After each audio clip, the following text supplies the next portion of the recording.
Olá, meus irmãos, graça e paz, que Deus em Cristo nos abençoe para o louvor da sua glória. Muito bom estar com os irmãos mais uma manhã para juntos meditarmos na palavra de Deus. Vamos orar e pedir ao Senhor que nos abençoe. Pai, obrigado por essa manhã, em nome de Jesus, quero pedir a tua bondade, graça e misericórdia sobre nós e também a iluminação do teu Espírito para compreendermos a tua palavra e que aquilo que vamos ler, que o Senhor mesmo nos ajude a praticar na nossa vida para que o Senhor seja honrado e glorificado em todas as coisas. É a minha oração no nome de Jesus. Amém. Meus irmãos, abram suas Bíblias, por favor, em Efésios capítulo de número 5. Nós vamos ler esse capítulo, estamos na parte prática da epístola de Paulo aos Efésios, já vimos no capítulo 1, 2 e 3 o caráter do cristão e agora do capítulo 4, 5 e 6 vamos ver sobre a conduta do cristão e também sobre o conflito do cristão e a necessidade que ele tem de se revestir da armadura de Deus. Já vimos que ele deve se revestir de Cristo, do homem que vive em justiça, em retidão, procedentes da verdade. E agora vamos ver também como precisamos estar cheio do Espírito Santo e em Efésios capítulo 6, como precisamos nos revestir do Senhor, da força do seu poder e de toda a armadura de Deus para enfrentarmos o inimigo das nossas almas. Então vamos ler aqui capítulo 5 de Efésios. Efésios 5, versículo 1 a 6, a gente vai perceber que a vida do cristão deve ser uma vida caracterizada pelo amor. Sede, pois, imitadores de Deus como filhos amados e andai em amor, como também Cristo nos amou e se entregou a si mesmo por nós, como oferta e sacrifício a Deus em aroma suave. A primeira lição que a gente percebe aqui no nosso texto de uma forma muito clara é que os crentes precisam imitar o amor sacrificial de Deus demonstrado em Jesus Cristo. Devemos imitar a Deus. Temos muitas pessoas que são exemplo na nossa vida e podemos imitar essas pessoas.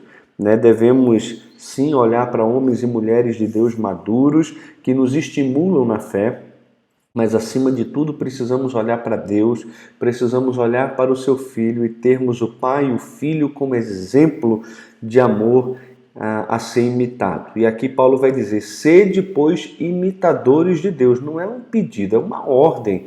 Como filhos amados, nós somos filhos de Deus. E da mesma forma que um filho deve se parecer com o seu pai, pelo menos tem traços que apontam que ele é filho de alguém, da mesma forma aquele que é nascido de Deus deve demonstrar na sua própria vida que pertence a Deus, que tem alguns traços do seu pai e que as pessoas olham para ele e falam, nossa, esse aí é um filho de Deus. Está na cara dele que ele é filho de Deus. Por quê? Porque ele imita a Deus e ele imita a Deus como um filho que foi amado, porque somos filhos amados e por isso devemos andar em amor, demonstrando esse amor que nós recebemos por meio da entrega de Jesus Cristo, que entregou a si mesmo por nós. Ele abriu mão da glória, abriu mão de conforto, Jesus abriu mão de tudo e ele enfrentou o sofrimento, ele enfrentou os açoites, ele enfrentou a cruz, ele fez tudo isso por amor. É um amor sacrificial, um amor que se entrega, que não se entrega por pessoas boas, mas se entrega por pessoas pecadoras. Devemos nos lembrar o que Paulo fala, que Deus demonstrou ou provou o seu amor para conosco pelo fato de ter Cristo morrido por nós, sendo nós ainda pecadores. Então, quando a gente fala, é tão difícil amar fulano, foi tão difícil para Jesus amar você, porque você é um pecador e você precisava de um Deus extremamente gracioso, bondoso e ativo em amor, que não é simplesmente um amor da boca para fora e nem um amor condicional, que ama dependendo da atitude do outro. Ele decidiu amar a sua igreja e amou até o fim, dando a vida por ela. E da mesma forma, eu e você devemos intencionalmente, ativamente, de forma perseverante, amar os nossos irmãos como Deus em Cristo também nos amou. Precisamos amar como Deus amou. Deus amou com intensidade, amou de tal maneira. Deus amou com desprendimento. Ele se desprendeu daquilo que tinha de mais valioso para ele, que era o seu filho unigênito, e por isso ele deu. Ele amou ativamente, como nós já falamos, porque o amor dá. O amor não simplesmente afirma amar, mas ele demonstra o que é amar, ele dá. O amor pensa no outro, ele não pensa em si.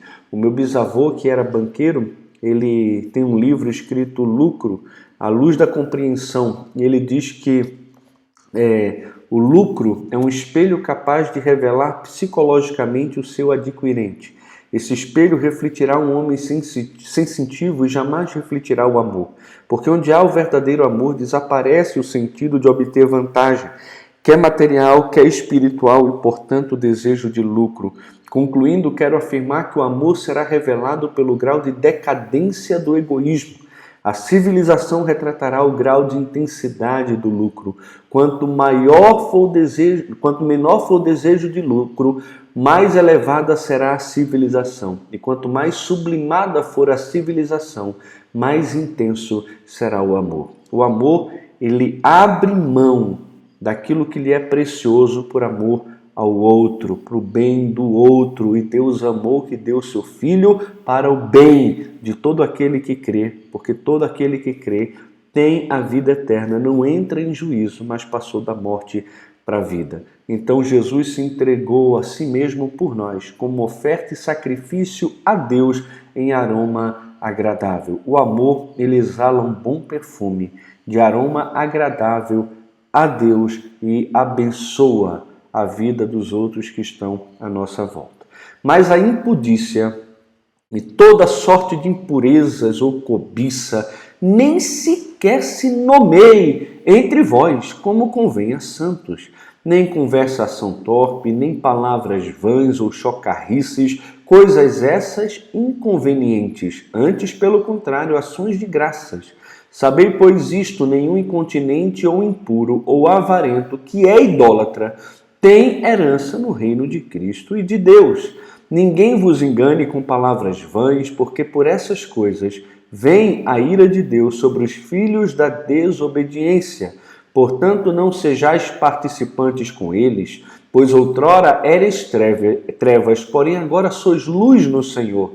Andai como filhos da luz, porque o fruto da luz consiste em toda bondade, justiça e verdade, provando sempre o que é agradável ao Senhor, e não sejais cúmplices nas obras infrutíferas das trevas, antes, porém, reprovai-as, porque o que eles fazem em oculto, um só referir, é vergonha. Mas todas as coisas, quando reprovadas pela luz, se tornam manifestas, porque tudo o que se manifesta é luz, pelo que diz: desperta, ó tu que dormes, levanta-te dentre os mortos e Cristo te iluminará.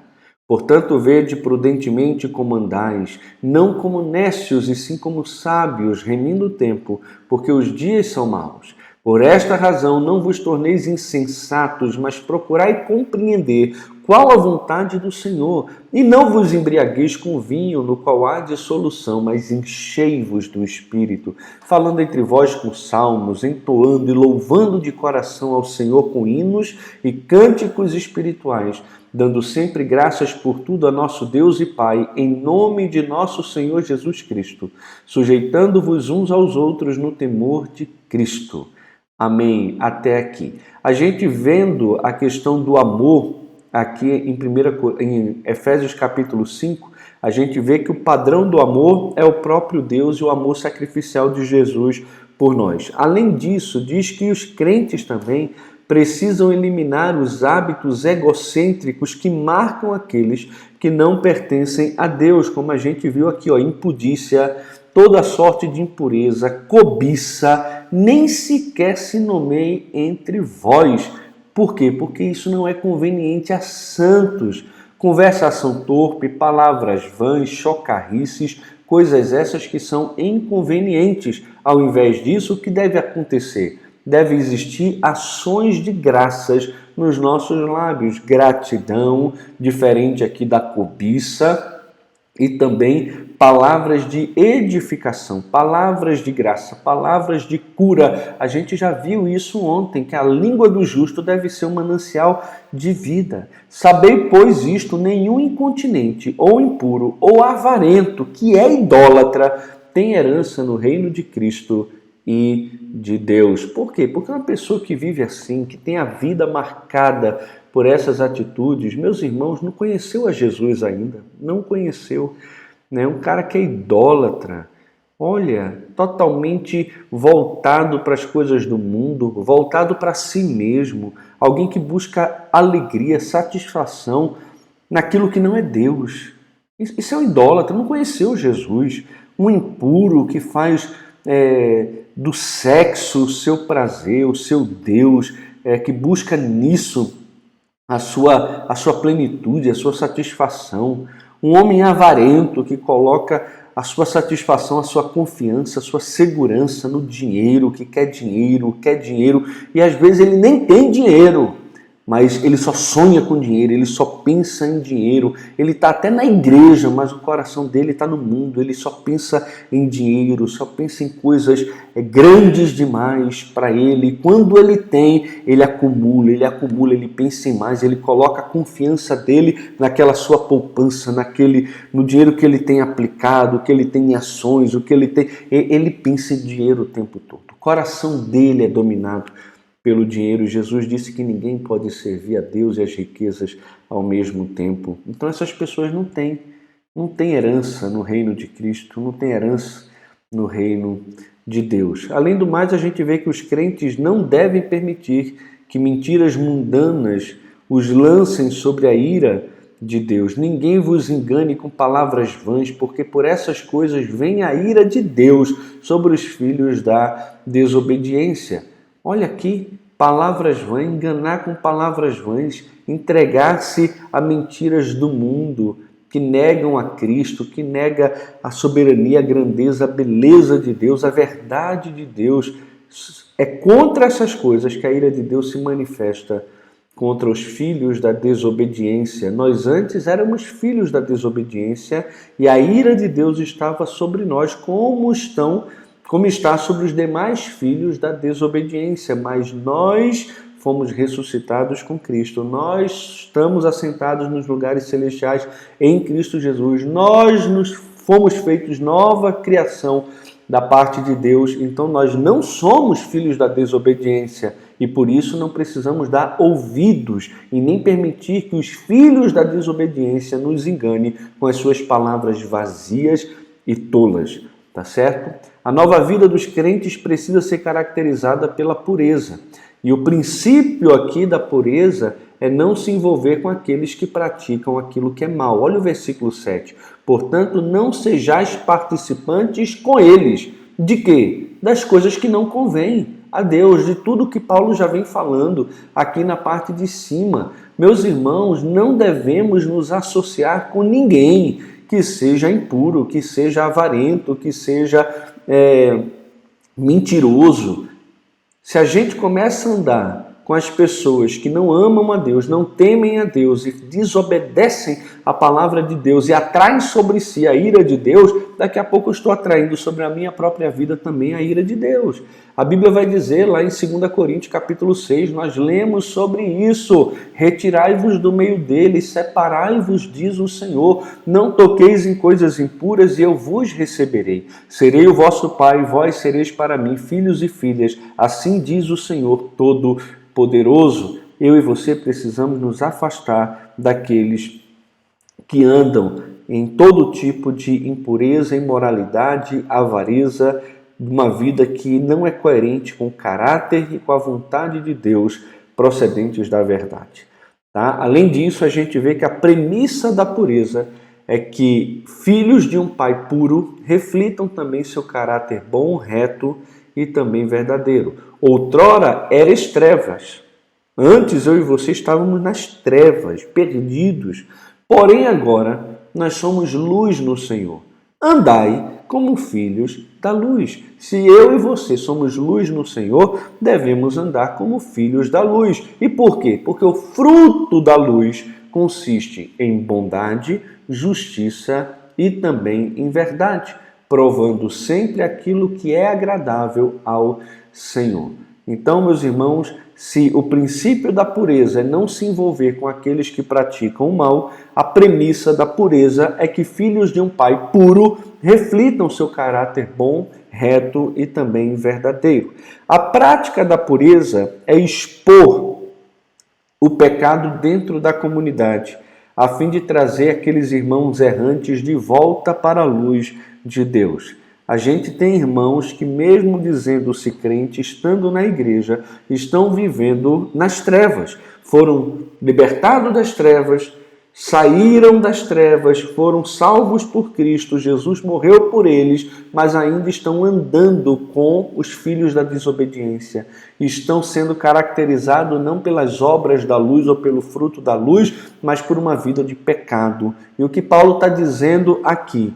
Paulo está dizendo que a prática da pureza implica em expor o pecado da comunidade a fim de trazer esses irmãos de volta à sensatez, de volta para a luz. E não sejais cúmplices nas obras infrutíferas das trevas. Ou seja, eu não vou praticar as obras infrutíferas das trevas, mas eu só não vou fazer isso? Não. Antes, porém, reprovai-as.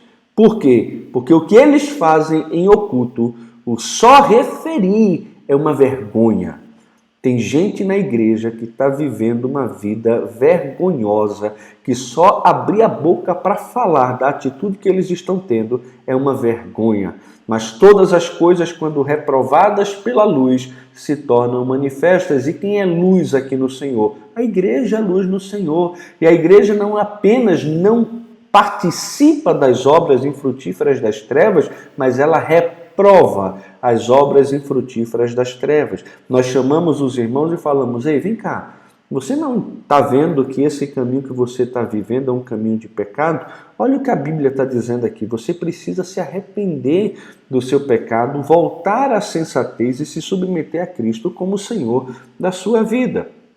Porque tudo que se manifesta é luz. Pelo que diz: desperta, ó tu que dormes, levanta-te dentre os mortos e Cristo te iluminará. Então precisamos despertar aqueles que estão dormindo. Eles precisam se levantar dentre aqueles que estão mortos, os filhos da desobediência, para que Cristo possa iluminar, para que Cristo possa brilhar através da vida deles. Talvez seja o seu caso, você que está nos assistindo, né? Você é crente, está na igreja há tanto tempo e você hoje está participando, se fazendo cúmplice das obras infrutíferas das trevas. Você está andando no meio de pessoas que desobedecem a Deus e que atrai sobre a vida deles a ira de Deus. Você não tem olhado para Deus, para o amor de Deus, para o amor de Cristo, não está imitando o amor de Cristo. Você se esqueceu que é luz e deve andar como filho da luz, frutificando a bondade, a retidão e a justiça de Deus através da sua vida. Saia desse ambiente de pecado, desse ambiente de trevas. Olhe para Jesus, olhe para aquilo que Deus fez por você na cruz para te resgatar desse mundo maligno, desse mundo perdido, desse mundo que se levanta contra Deus. Deus tem uma obra linda para fazer na sua vida. Agora, se você continuar dormindo nas trevas, com aqueles que estão nas trevas, provavelmente o seu futuro também será as trevas. Porque dificilmente uma pessoa que pertence a Cristo, que conheceu a Jesus de fato, de verdade, fica ouvindo a palavra de Deus, a repreensão e ainda continua no pecado sem que isso o incomode. A vida cristã é uma vida de dentro para fora. Deus opera um milagre no nosso coração, colocando no nosso coração a sua lei, para que as justas exigências da lei se cumpram em nós, que hoje estamos no Espírito e não andamos segundo a carne. Tá? Portanto, vede prudentemente como andais. E aqui, a partir do versículo 15, a gente vai ver que a nova vida do crente, ela precisa ser caracterizada por sabedoria. Ela precisa ser caracterizada por amor, ela precisa ser caracterizada por pureza, mas a vida cristã também precisa ser caracterizada por sabedoria. Os crentes devem esforçar-se para viver prudentemente, a fim de aproveitar o máximo as suas oportunidades da vida.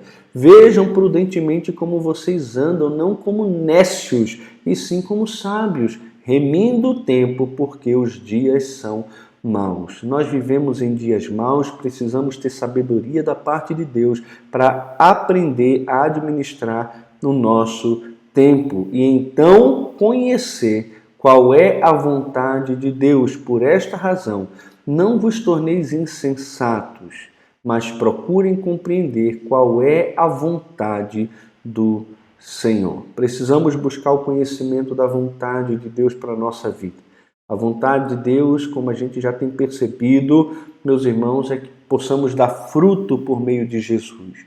É que a nossa vida possa espelhar a beleza de Jesus. A gente vai ver que o desejo de Deus é ser glorificado por meio da obra de Jesus na sua igreja. A gente já viu que a vontade de Deus é que pela igreja a sua multiforme sabedoria se torne conhecida dos principados e potestades nos lugares celestiais em Cristo Jesus, e para isso precisamos do poder de Deus, precisamos conhecer o amor de Deus e precisamos ser cheios da pessoa de Deus. Então a gente tem visto qual é a vontade do Senhor e não podemos andar como nécios nem como insensatos, mas sim como sábios, aproveitando todas as oportunidades para que a vontade de Deus se cumpra na nossa vida e a glória dele seja vista através de mim e também de você. E diz aqui que os crentes devem se submeter não ao controle da carne, de bebidas, de entorpecentes, mas sim ao controle do Espírito Santo. Não podemos nos conformar à prática pagã de embriaguez cultual como um caminho para a sabedoria. Quando Paulo vai dizer aqui, não vos embriagueis com vinho no qual há dissolução, ele está claramente se referindo a práticas cultuais daquele período, onde as pessoas elas se embriagavam, elas tomavam bebidas alucinógenas e aí faziam todo tipo de imoralidade, de pecado e acreditavam que com isso estavam prestando de fato culto ao Senhor. E ao invés disso, Paulo vai dizer que os crentes devem demonstrar o controle do Espírito por meio da comunicação edificante e também criativa. Olha aqui, falando entre vós, enchei-vos do Espírito, falando entre vós. De que maneira? Com salmos. Falando com salmos entre nós, citando os salmos, a beleza dos salmos, o temor dos salmos, a grandeza de Deus nos salmos, é falar os salmos, entoar, louvar ao Senhor. De que maneira? Da boca para fora? Não, de coração, com hinos e cânticos espirituais. Que coisa linda, é assim que deve ser. Assim que deve ser. O versículo 20 vai dizer que deve existir gratidão no nosso coração a Deus e Pai, em nome de Jesus Cristo, porque Deus age por meio de Jesus e é em nome de Jesus que temos acesso ao Pai e devemos dar graças não somente nas coisas boas, mas também nas coisas ruins, difíceis que nos acontecem, dar graças por tudo ao nosso Deus e Pai, não ser uma pessoa murmuradora, reclamona, mas sim uma pessoa que tem gratidão no coração por todas as coisas, porque entende que Deus é soberano sobre tudo, tem o controle de tudo, e por mais difícil que seja muitas vezes para nós passar por dificuldades e algumas situações embaraçosas, que se a gente pudesse escolher, a gente não passaria, mesmo assim, uma pessoa cheia do Espírito Santo, ela é capaz de compreender que Deus é soberano, que Deus é grandioso, que Deus está no controle de tudo e usa todas as coisas sempre para o bem daqueles que amam ao Senhor. E vai dizer também, do versículo 21 em diante, que a nova vida do crente precisa ser caracterizada por submissão. A primeira submissão é uns aos outros, é aos irmãos dentro do corpo de Cristo e agindo no temor de Cristo. Se o princípio da sabedoria é o temor a Deus, então Paulo está dizendo que a sujeição uns aos outros deve acontecer no temor de Cristo, que é o próprio Deus. Precisamos olhar para Jesus, para o sacrifício dele, para a submissão dele ao Pai, que foi obediente até a morte, morte de cruz, e imitar Jesus na sua sujeição para a glória de Deus. Não somos maiores que o nosso Senhor, e se ele se sujeitou, devemos também nos sujeitar uns aos outros no temor de Cristo. E aí ele vai entrar aqui sobre a vida cheia do Espírito Santo e uma vida marcada por sujeição nos relacionamentos familiares. Ele vai falar das mulheres e ele vai falar aqui dos maridos, e depois ele entra no relacionamento de filhos com pais e de pais com os filhos. E as mulheres sejam submissas ao seu próprio marido. Não é a qualquer homem, não. É ao marido. Sejam submissas. Não é uma questão de opção, é uma questão de mandamento. E o referencial é como ela é submissa ao Senhor. Uma mulher que não é submissa ao Senhor, que não ama o Senhor e não se submete ao Senhor, jamais vai se submeter ao seu marido. Logo, a submissão é sinal também de espiritualidade. Não existe mulher espiritual e piedosa que vá para a igreja sempre, levante a mão, fica orando pelos outros e tudo mais, e chega em casa não respeita e não se submete ao seu marido. Essa mulher não tem nada de espiritual, ela é carnal e provavelmente até mesmo demoníaca, porque ela procura viver uma vida de aparência, de falsidade. Diante da igreja ela é uma coisa, ela procura a glória dos homens, o aplauso dos homens, mas Deus sabe quem ela é. Ela é uma pessoa arrogante que ainda não curvou o seu coração a Cristo e a submissão a Cristo e também ao Senhor. A mulher que é submissa a Cristo, ela se submeterá ao seu marido e também o respeitará, como também Cristo é o cabeça da igreja, o marido é o cabeça da mulher, sendo este mesmo Salvador do corpo. O marido é o líder da mulher. Paulo vai dizer que a mulher foi criada do homem e também para o homem. O homem veio da mulher, mas a mulher veio do homem. Existe aqui uma codependência, uma sujeição, uma dependência um do outro. Mas primeiro Deus criou o homem, depois ele criou do homem a mulher, e a mulher para o homem, para ser a sua auxiliadora idônea. Então esse é o princípio da criação, de homem e mulher, e também os papéis estão inteiramente relacionados a essa questão criativa da parte de Deus. Como, porém, a igreja está sujeita a Cristo, assim também as mulheres sejam em tudo submissas ao seu marido. E, por favor, entenda tudo aqui não como sentido absoluto, mas tudo quando o marido está sujeito a Cristo. Se o marido manda a sua esposa fazer algo que é contra Cristo, a submissão maior de uma mulher, de uma esposa cristã, é a Jesus e não ao seu marido. E muitas vezes a mulher vai ter que aborrecer o marido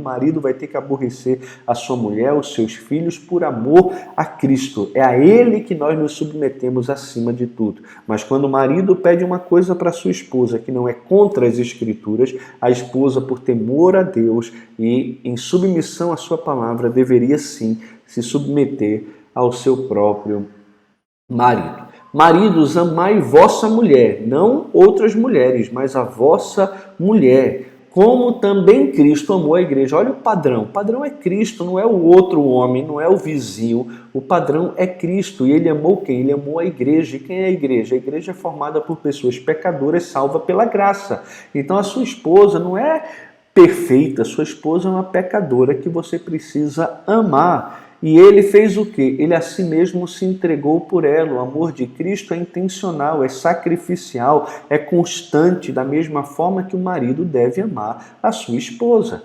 Para quê? Por que Jesus fez isso? Para santificar a esposa, tendo-a purificado por meio da lavagem de água pela palavra. E para que ele fez isso? Para apresentar a si mesmo uma igreja gloriosa, sem mácula, nem ruga, nem coisa semelhante, porém santa e sem defeito. Assim também Os maridos devem amar a sua mulher como seu próprio corpo. Quem ama a esposa, a si mesmo se ama. Eu acho que é a única parte que o pastor poderia dizer: meu querido irmão, ame a você, se ame. E como você vai fazer isso? Amando a sua esposa, se entregando por ela, santificando a sua esposa, pastoreando o coração da sua esposa, ministrando a palavra ao coração da sua esposa, porque se você apresenta a sua esposa a palavra e a purifica e a edifica pela palavra, adivinha o que está acontecendo? Você vai ser o maior beneficiado por estar casado com uma mulher piedosa que teme a Deus e está sendo bem alimentada. Quem ama a esposa a si mesmo se ama, porque ninguém jamais odiou a própria carne. Antes a alimenta e dela cuida, como também Cristo faz, não fez nem fará, ele faz com a sua igreja. O que ele começou lá atrás, ele continua fazendo, ele continua alimentando, continua amando, continua se entregando e abençoando a igreja, e o marido precisa também continuar exercendo a sua função de sacerdote do lar, de cabeça no relacionamento, amando a sua esposa de forma constante. O que começou no altar, a aliança que fez no altar, ela precisa perdurar até que Jesus o chame, até que um dos dois morra, mas é necessário que haja um investimento constante. E eis porque deixará o homem seu pai e a sua mãe. Para quê? Para cuidar da sua mulher. E então se unirá à sua mulher e se tornarão os dois uma só carne. Casamento implica em deixar, casamento implica em unir e casamento implica em tornar-se uma só carne.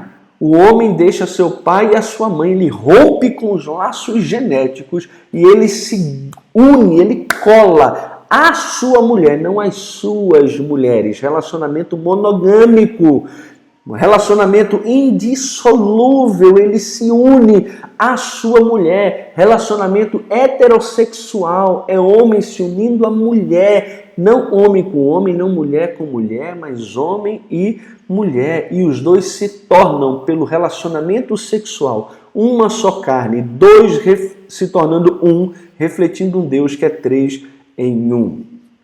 Grande é este mistério, mas eu me refiro a Cristo e à igreja.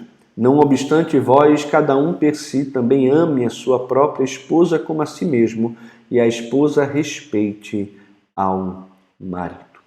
Amém. Vamos ficando por aqui. Que Deus em Cristo nos abençoe para o louvor da sua glória. Muito bom estar com os irmãos aqui, é sempre uma alegria, né? Minha esposinha Elaine, Ana Paula, Adão, Cris, Helena, a Nilza. Nilza manda abração para o Cláudio, a Cida, Maria Francisca, Kátia, Beta, Alderice, minha mãe, Lindinalva, que coisa boa, Francisca Dias, Rejane, Maria Angélica, que legal. Gente, Deus abençoe vocês. Vocês também que não participaram do chat, mas estão por aqui, que Deus em Cristo continue guardando e abençoando muito a vida dos irmãos. Um grande abraço e que Deus em Cristo nos abençoe. Fiquem na paz.